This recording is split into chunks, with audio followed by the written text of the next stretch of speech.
let's not make it harder than it needs to be by thinking that it shouldn't suck when it sucks. Yeah. Because now you're making a suck even harder by believing that it should be something other than what it is. Yeah. Just go through the process and show up and see if you're just as crazy as you think you are, that there might be a result at the end of this that'll pay off. Real business owner. Whatever your situation is currently is not your forever situation. That's really what real business owners is, man. Like, we don't care where you come from, where are you going? Our goal and our job is to reduce the mistakes that you have to make or the money that you have to lose. You want to be an entrepreneur, you want to be successful, don't give up. You learn, adjust, and continue to move forward. Back to the Real Business Owners Podcast with myself, Trevor Cowley. We have Jaron Manning on the show today. He just said after 200 and something episodes, he knows me very well. And I said, well, it's time for me to get to know you. So we've messaged a few times back and forth on social media, right? Yeah. I've watched you, your grind, and I respect somebody that's putting in the work, that's in the process, but I also understand what the process feels like. And so when I see somebody going through it, I'm just like, ugh. I send you my love, my dude. You know what I mean? Like from afar. Yeah. Like respect what you're doing, but ouch, Yeah. So like you're neck deep in the process of trying to build and grow a business, and business isn't, and just so that you guys know, it's a detailing, ceramic coatings, things like that, right? Mm-hmm. You've owned that since you were 21 years old, as we were talking about, right? So 3 years now of awesomeness, no struggle, no pain. It's just been glorious the whole time, right? It's been absolute glorious. Yeah, I bet. When he sat in the chair, I told him he has the twinkle of Christ in his eye. And he said, so do I. But it was really the lighting on the podcast that gave me the twinkle. But he did serve a mission, and that's a hard thing to do as well, right? Like, so I think that, youngsters that go out there and serve Christ and they do a mission and, I didn't do that. But I think that you guys have a leg up on anybody else by the time that you come home because of the work ethic and the structure and the routines and like the rejection that you've had to face, things like that. Do you feel like that's helped serve you in your resiliency going into, trying to be a business owner and operate a company? Yeah, definitely. Because in the mission you experienced rejection like nothing else. Religion is the hardest thing to sell. I mean, I know you're a big curse word guy, so I want you to tone it down for the podcast. No yelling, no screaming, no cursing. Okay, that's reserved for me, right? Let me do that when I feel it's appropriate. So, what was the one hardest part about a mission? The hardest part about hardest thing about a mission that would make you want to throw your hands up and say, "Okay, maybe I need to go home." I know you didn't do that, but what was kind of almost, everybody has breaking points. Mm-hmm. And I don't care if it's in business. I don't care if it's in life. I don't care if it's with your marriage. I don't care if it's on a mission. Yeah. Like we all have breaking points, right? Where we're this close to just kind of throwing our hands up and quitting, right? What was that for you? I mean, I would say the hardest thing is the constant sacrifice. I mean, your whole life for the next 2 years is dedicated to other people. It's not about you at all. And I mean, it felt like 2 years of constant work without a single break. That's what it felt like to me. Yeah. Because I was having to constantly go out, knock on doors, talk to people, study, so I knew how to answer people's questions. And it wasn't like I ever got a break. I was never not a missionary. Yeah. Yeah, for 2 years straight. Yeah. And you probably feel a certain level of pressure, right, to be able to perform in a certain way, because you're like, okay, well, I'm here to serve other people and I need to perform in a certain way that makes them listen to me, or I need to have the answers when they have the questions. And so it's like all of this compounding pressure, right, that gets put on. And again, the old saying, pressure creates diamonds, that type of situation. Yeah. But let's be real. I mean, that pressure, that stress, all of that you had to go through created, again, like I said, a resilience that's going to carry forward in life, right? And so like the hard times, the things that you're currently dealing with, and this is to the listeners, right? Like, it's not necessarily a bad thing. It just, sometimes when you're going through something, trying to get somewhere, right, it doesn't feel cool when you're on the path to the cool place. And I think that's where we kind of mess up a little bit. Like, we see somebody doing something cool with their life, and it feels cool to see them do something cool with their life. But then when you're in the process, it doesn't feel cool. No, and you're like, what am I doing wrong? This doesn't feel like the way that I thought it would feel when I would become a business owner. Yeah. Right. And so the emotion doesn't match up with what you thought it would be, an improper expectation. Yeah. Right. This fantasy that you created in your mind going into business. And then when you get into the reality of it, it doesn't match that fantasy, the emotion that you thought that you would. Looking cool physically, like having a strong, hard body, that doesn't feel cool to get. Yeah. It just looks cool to other people, right? Yep. But the process to get it means that you have to go through discomfort, right? You have to sacrifice certain foods. You have to sacrifice certain times, being in the gym, right? Like the process of building a successful business. Yes, on the outside, it looks cool when somebody has the end result. That process doesn't feel cool. Yeah. So there's a disconnect with society in what the process truly is versus the outcome that you're trying to receive. Yes, we all want a cool outcome, but that means what you're willing to do is go through an uncool process that doesn't feel like the result that you're trying to chase. And that's what usually gets people to quit, right? Yeah. And so talk about that just a little bit, because like I said, you're in the process, you're in the grind, right? Like you wake up at 5 a.m., you go to the gym, you try to harden your mind, your body, you're doing the right things, but there has to be days, just like there was on your mission, that's like, what am I doing this for? Yeah. Yeah, for sure. I mean, I remember days when we first barely started. It was the summer here in St. George, under 17-degree weather, and you're doing it outside. Perfect. And you don't even have to bring towels, bro. Air dry. Just let it dry. Yeah. Yeah. But the longest day of the summer, we had this, we overbooked ourselves, and I ended up working from probably 7:30 in the morning all the way till I think it was 10:30. The sun had set. That didn't feel cool? No, it didn't. Oh. Not at all. It was, and during the first year, I wasn't making very good money because we were just coming into the business trying to undercut our competition. So hardly making anything. You're just trying to stay busy. Yeah. Get your name out there. Yeah. They charge $200, we'll do it for $150. Yes, we made $5 an hour, but at least we got the business. So days like that were very difficult. I mean, even now, we recently got a shop for our ceramic coating services, and I remember coming home around 3 o'clock in the morning because we needed to get a coating job done. And, that's not something that everyone's willing to do. Yeah. And that's definitely where the resilience comes in. Yeah. Because I mean, it would be a lot easier just not to stay there at 3 o'clock in the morning and just hit up the customer and say, hey, sorry, your car's not going to be done. But you said, hey, I need to honor what I said I was going to do. I'm trying to build a business here. If I say I'm going to do this, then I want this to be the end result, right? If I said it's going to be done tomorrow, it needs to be done tomorrow. So you have partners.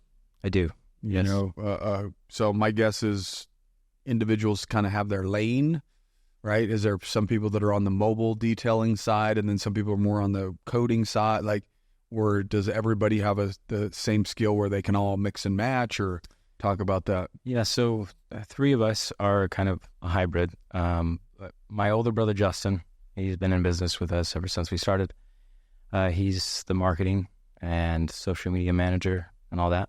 He owns a separate company For marketing company. Yeah.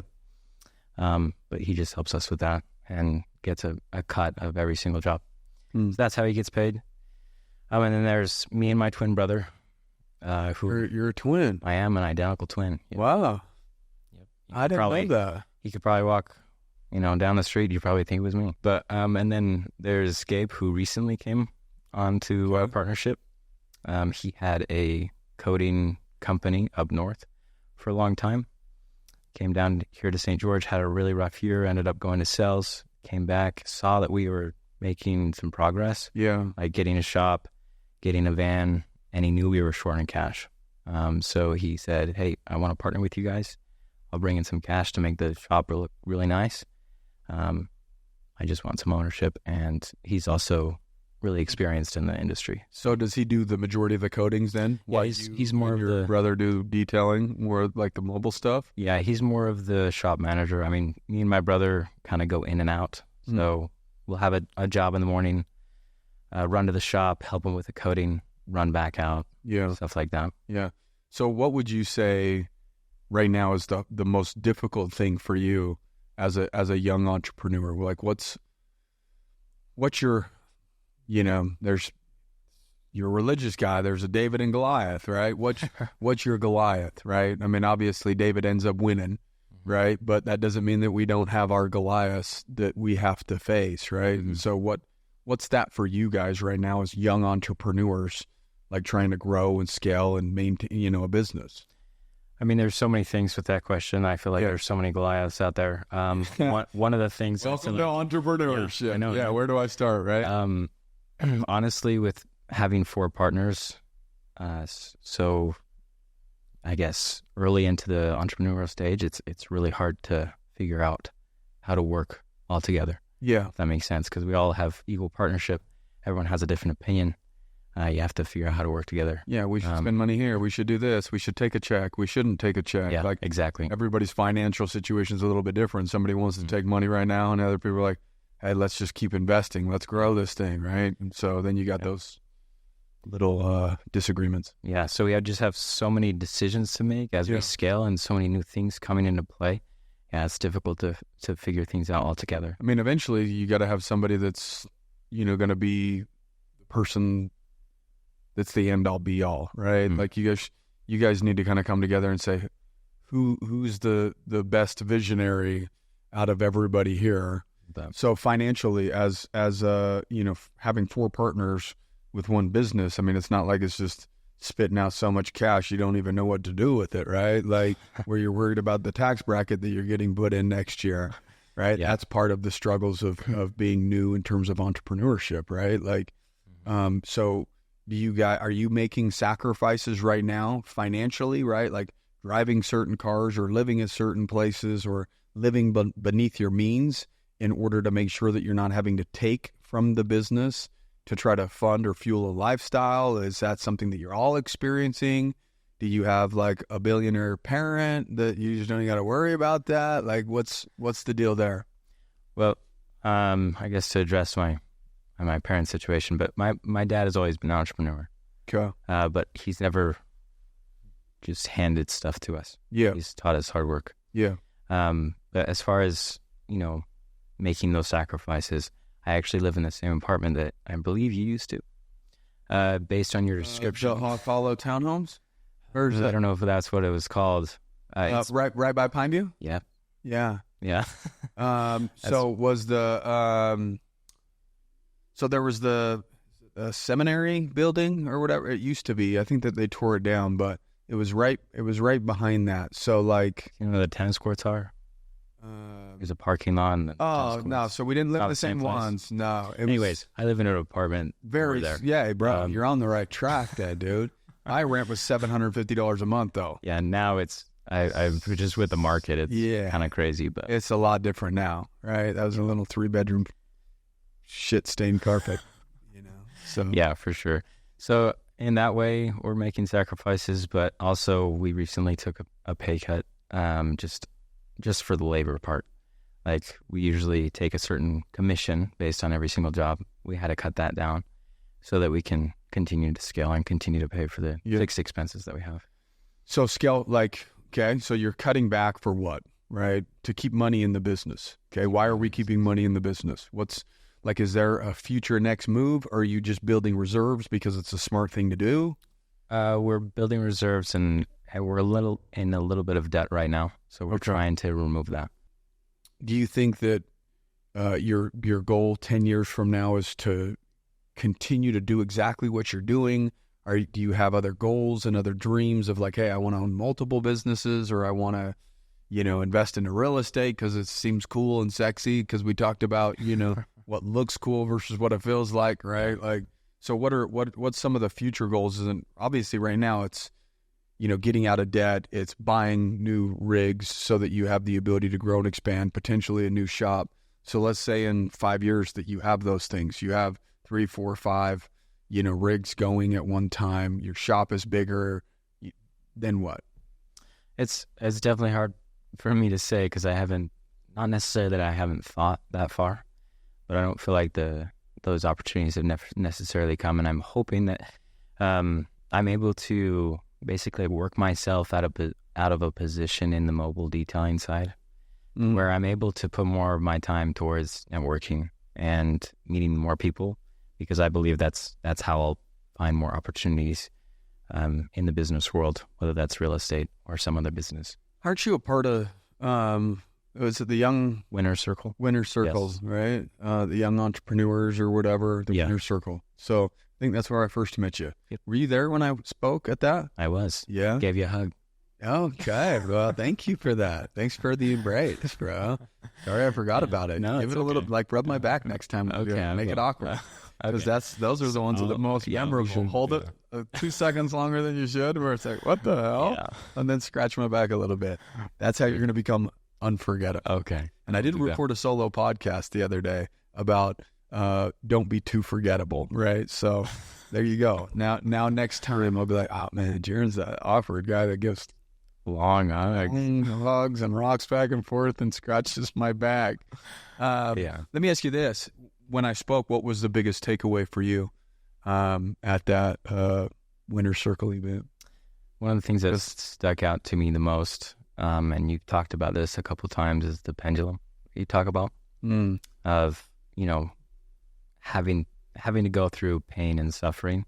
It has to swing back to something good. It has to equal itself out, right? And that's for everything, right? Everything. We talked about how that's in your fitness and your family, whatever you're wanting to do, that you have to make those sacrifices in order for the pendulum to swing back. Yeah. Up has down, left has right, hot has cold, heads has tails. You know what I mean? Yeah. There's short, there's tall, there's a left hand, there's a right hand, right? Like you see how everything, there's a sun and then there's a moon. There's the sky and the ocean. You see, like when you start kind of looking at it, right? Like everything has the polar opposite. Right. So if we experience too much ease and too much comfort, and the pendulum is over there by choice, when it levels itself back out, it's going to be painful. Yeah. Where we could choose to push the pain first, and when the pendulum swings, it's going to create ease and comfort. Exactly. Right. And so if we create ease and comfort first, we're all going to pay a price. We all, like, the question is whether you pay it on the front end or you pay it on the back end. Right. Like, so if we take it easy and we sit on the couch and we chill and we veg out and we're doing social media, Netflix, we're taking it easy. But the price that we pay is we're sacrificing ourselves. We're sacrificing our mental health. We're sacrificing our physical health. That's the pain that you're going to experience, period. You can't have high self-worth and high confidence sitting around and doing that. So therefore, you're going to have to deal with your mind turning against you. Depression, all of these things that are on the rise right now, right? That's because people aren't paying the price up front. They are the price that's being paid, right? They're the sacrificial lamb for choosing the wrong thing up front. Yeah. So ease, comfort equals pain. Or we can choose to pay an upfront bill. Stack it up, push it, wake up early, read the books, make the investments into the mastermind group, surround ourselves with the right people, exercise to where it's painful, meet our mind, and force that meeting to happen by putting yourself in some uncomfortable environments like this, being on a podcast, right? For sure. Your mind probably wanted to turn against you a few times on the drive over here. Yeah. Butterflies in the belly. Are you dead yet? Didn't think so. Your mind's a liar, right? So we can pay the price up front and do the things that we know we need to do. And when the price is paid, you'll receive the reward of ease and comfort, peace, fulfillment, those type of things. So I'm a big believer in the pendulum, and the further that you can push it into pain, and then when you stop doing whatever you're doing, that means it has that much more momentum to swing up to some sort of euphoric feeling, something that most people will never experience because they're, paying the price afterwards with themselves because they're choosing the easy route. Making the payment up front that's the answer to everything, right? Like pay the price up front and receive everything that you ever would want. The problem is it takes much longer than you ever expect and is much harder than you would ever expect. Like we make believe this thing in our mind. Thank God we think the end result is so amazing of being successful, because if we didn't believe that, then we wouldn't be going through the processes that we go through, because 9 days out of 10, it's miserable. It's hard. It's difficult. We don't want to do it. It's another day waking up wondering if this will ever pay off. Yeah. Right? And those are the meetings that you have to have with your mind up front, paying the price, paying the price, paying the price, paying the price. Sometimes the price is paid for 10 years. Sometimes it's 15 years. Yeah. But it's impossible for the pendulum not to swing back if you do the work. It's impossible. Yeah. I'm a firm believer in it. Like, if you eat healthy and exercise all the time, you're not going to be fat 10 years from now. Like, it's an impossibility, right? And so, that's why I can look at certain people that are young, that are going through the process and going through the grind, and one, know what they're going through, but also secondly, know that they have a bright future. Yeah. Right. So, I mean, I could see that about you. You just don't see that about you. Yeah. Right. And that's why I sent you the message that I did, because I was like, bro, I know, dog. Like, I get it, but stop overly judging yourself or being overly critical or listening. It just is what it is, man. Like, hard is hard, and it sucks. So do it anyways. Yeah. Like, let's not make it harder than it needs to be by thinking that it shouldn't suck when it sucks. Yeah. Because now you're making the suck even harder by believing that it should be something other than what it is. Yeah. Just go through the process and show up and see if you're just as crazy as you think you are, that there might be a result at the end of this that'll pay off, right? And so I think it's awesome, man, that you said that about the pendulum. Because, like, when I asked you that question, I'm just like, I'm really curious. Like, I want to know, because everybody's young, everybody's there was, they're trying to make their way in the world, right? I think everybody's like 25 and under. Yeah. So I think there was one dude that's like, oh, my lady's pregnant. That's my brother. Was that you, brother? That's Justin, yeah. Okay. Yeah. And I was like, okay, good luck, pal. Life is gonna hit you. Yeah. You think it's hard now? Well, just wait, right? The 3 a.m, and that's going to be pretty normal for a minute, right? And it's not going to be because of the coding that you need to finish, it's the baby that needs to be fed. So what's something that you wish you would have known going into business that you know now, that you would maybe tell somebody that's, 17, 18, that says, hey, I want to be a business owner? Like, what's a piece of advice that you would maybe give to your younger self 3 years ago, or just a youngster just in general? I'd say probably have a good support system. Don't do it. Yeah, don't do it. Come on, bro. Don't make the same mistake I did. I would just say, honestly, have a good support system, because it is going to be really difficult. Yeah. And you're going to have to sacrifice a lot. Yeah. I met my wife and married her pretty soon after we started. Yeah. And she's been super supportive.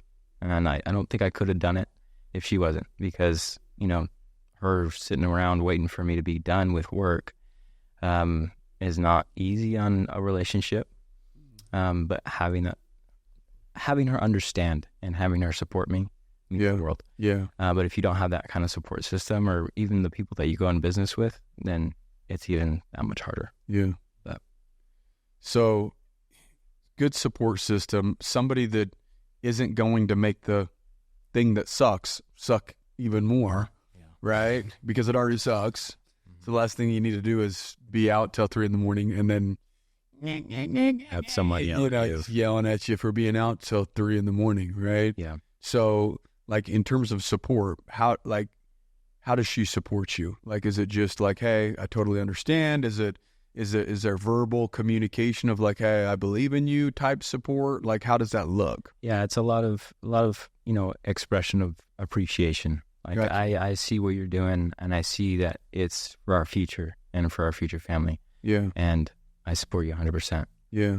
And I'll always be here for you. So, what wisdom has your dad, since he was an entrepreneur, has he shared with you, or what lesson did you pull from him, maybe even just watching him, that he's not unaware, or maybe he's unaware that he taught you, if it was just more a visual thing, or if he's actually sat down and said, hey, this is how you do business?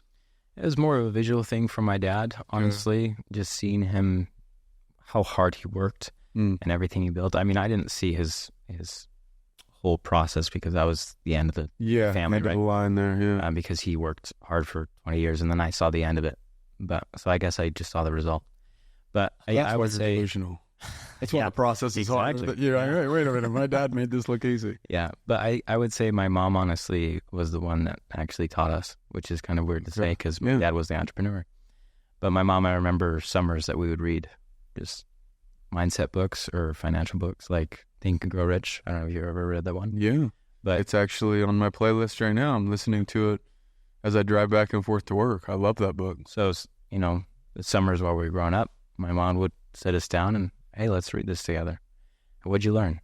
Stuff like that. So that's where I kind of, my dad plus my mom, there was no way that I wasn't going to continue this path. So is there other people in your family that are business owners or brothers, sisters, or is it just mainly, the double threat at the bottom? So my oldest brothers are twins as well. Oh, wow. One of them is in business with my dad, and then one of my other brothers is also in business with him. And then the rest of us, you got the shaft? You don't get the business with the dad? So how are they in business with dad? Like, is that like dad helped fund some, like an idea that they had and he's like an investor partner, or is it like knowledge and skill set partner? Kind of both in a way. My dad always promised all of his kids, if you come to me with a business degree, I'll help you do my next project. So that's how they would help you do his next project. Whatever project I'm working on, I'll let you be a part of it. Gotcha. Take ownership. Gotcha. So he would build.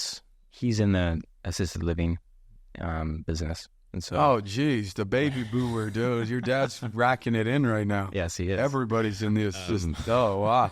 Those are a packed house these days. But he would, if he was building a home, he would let them take ownership, and then he would, let them build their own if they wanted to invest in another one. So that's how they're kind of in business with my dad. Yeah. Is that something that you eventually want to do, or is that? I don't think so. You don't care for that? No, because I almost want. It sounds crazy. I kind of want to go through the process on doing it on my own because I could go get a business degree, go to my dad and say, hey, let me join. But it's almost like, feels like he's handing it to me. Yeah. And what would I learn? Not much, I don't think. So you want to pound your face against a wall, hoping that the wall gives. I'll learn that your something. Head pops out the other side one day. Yeah. And your head doesn't explode in the process. Hopefully crazy. The wall explodes before your head, right? Yeah. Yeah, that's entrepreneurship. No, that's cool, man. That's I really think that's commendable. I have a question that came to my mind while you were talking. I've heard several people in the self-improvement world and business world talk about building a personal brand. You have to have some sort of brand, whether that's you as an individual, right, or whether that's your business. And guess what? You are the business. Like when somebody thinks about real business owners, who do you think they think about? You, for sure. Yeah. When you think about Tesla, who do you think about? Elon Musk. Okay. Yeah. Think about Amazon. You think about Jeff Bezos. Like there's somebody behind it. And that's how people build kind of brands right now. They're not going to get tied to a logo. Yeah. Your logo is meaningless. The only thing that it means to somebody is you, right? Yeah. Like you're the only somebody that's like, oh man, that's my logo. That's cool. Like I'm excited. We got a logo. Mom, Dad, look. Yeah. Everybody else is like, dude, come detail my shit. Like I don't care what your logo is, right? Yeah. You're the individual that will make your brand, right? So the question is what makes you unique and different? Give me something that you do every single day that's undeniable proof that you're different than everybody else. And if you can't give that to me, you will blend in the world of social media. You will blend in the world just in general, right? You have to figure out a way to stand out and become different. Part of me running 10 miles a day, it's not because I want to. It's because I know it'll get the attention of people. And once I have their attention, now I have the opportunity to make an impact. Yeah. But if I'm not doing anything that's outside of the normal, how am I going to get their attention to have the opportunity to impact somebody. So I'm doing something that's blatantly obvious that I'm not an average person and that I'm somebody worth listening to. So I'm having my actions speak for me, and then once I have their ear, then hopefully I can inspire them to make a change and do something different with their life. In your situation, the only way you're going to get somebody's attention, it's not by showing another clean car, right? Like, they don't care about the car. They care about the individual behind the car. Like, who are you? Like, what are your values? Like, what do you like, you are the business, right? You and like, show the camaraderie that you and your 4 partners have, like joking, like, that's cool that you have the cool show lights and I can do. Guess what? You and every other detailer is going to show a clean car. Yeah. And they're going to try to make it look the best that they possibly can look. So if everybody's doing that exact same thing, how are you supposed to stand out? You're one of many. Yeah. Okay? A car that's clean isn't going to stand out in an industry of people that are supposed to create clean cars. The only thing that's going to make you stand out from everybody else is somebody liking the individual that cleans the cars. Right? And so you don't have to do that under your person. Like, if you have your business page, you could do that under the business page. But make somebody be like, either do something insanely crazy, right? Like running 10 miles a day that piques somebody's interest and says, who is this dude? What is he all about? Like, I want to get around him a little bit more. Oh, he details car. Like, dude, I'm going to have him detail my car. I respect that, right? Pique their interest by doing something unique and different. Now, it doesn't have to be the 10 miles a day, but it has to be something that's unique and different. Like I said, an awkward hug, an extra 2 minutes with a back scratch. I would have not forgotten about our embrace, right? Like that, but I'm being serious, right? So it's like, what could you do to really, really stand out? That's the question that you need to answer. Like, why do people know you, like you, and trust you, and want you to be the individual to detail their car? Because if the end product is the exact same, why do I care if you do it? Yeah. I don't care who does it. I just want a clean car. My guess is when you first started, it was the majority of people that you knew, right? Like, friends, family, this, that. Like, you started detailing people that knew you, that did what? They knew, liked, and trusted you. And then eventually somebody gives you a shot, and then they know you, like you, but you've got to stand out somehow. So yes, I do think that that's very important because it's just the world that we live in, and it sucks. Let's not overjudge it because it just is what it is, right? Yeah. That's the social media world of 2024. But at the end of the day, if that's what it is, it just is what it is. So how can you stand out versus blend in? If I'm a landscaper and I'm mowing lawns and I show the lines in the lawn and everybody else does it, okay. How can you bring value to me by me following your account? One, cool. You can be the individual behind the brand where people know, like, and trust the brand. Cool. But also, tell me what the best products are. Show me the product that got the stain out of the leather or out of the cloth seat.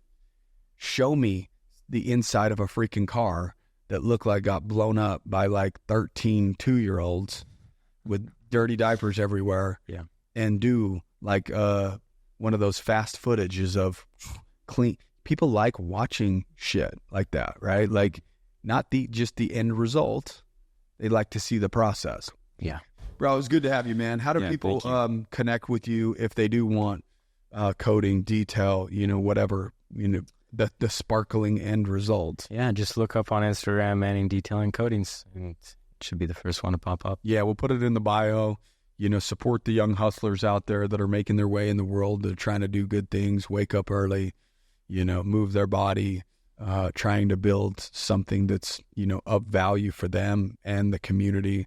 Because as you grow and as you build, you're going to create more opportunities for people to have jobs and things like that too. So super cool, man. And if you need anything from me, man, I'm here for you. Thank you. One message away. So you have my cell phone number now.